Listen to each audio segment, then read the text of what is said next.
উসমান রাদিয়াল্লাহু আনহুর মতো ধনী হতে কোনো সমস্যা আছে? কোনো আপত্তি আছে? একটা আমল তার জীবনী থেকে পাওয়া যায়, এটা পড়ে আমার কাছে এত নিজেকে এত ছোট মনে হচ্ছে যে কাশ যদি এই আমলটা আমি করতে পারতাম। বলে দিব?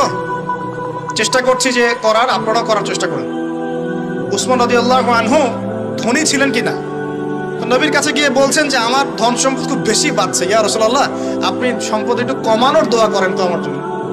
চিন্তা করা যায় মানুষ এমন দোয়া কেউ করবে এই যুগে? আচ্ছা, নবী সাল্লাল্লাহু আলাইহি ওয়াসাল্লাম বললেন তুমি উটের পিঠে, গাধার পিঠে খাওয়া দাওয়া করো। ঠিক আছে, খাওয়া দাওয়া করো।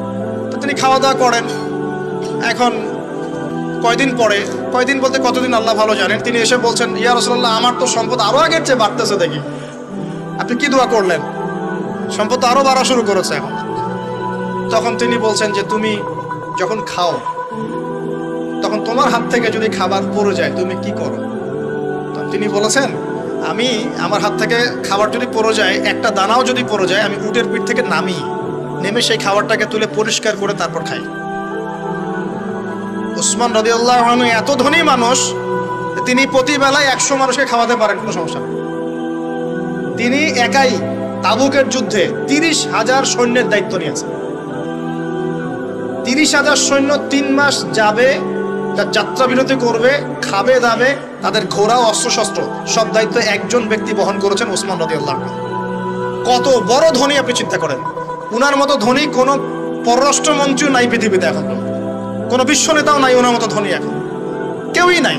আর উনি কিন্তু তার এই ধন সম্পদ সুদের মধ্য দিয়ে অর্জন করেন নাই, তার ধন সম্পদ দুর্নীতির মধ্য দিয়ে অর্জন করেন নাই। তার ধন সম্পদ তিনি কিন্তু এই যে অন্যের সম্পদ অন্যায়ভাবে দখল করে অর্জন করেন নাই। তিনি সম্পদ অর্জন করেছেন বৈধ পন্থায়, হালাল ব্যবসা করেছেন নাকি না? এই যে আমল, তো নবীজি বলছেন যে তোমার আমল যদি এমনই হয় তাহলে তোমাকে আল্লাহ পাক সম্পদ দিবে না, কাকে সম্পদ দিবে?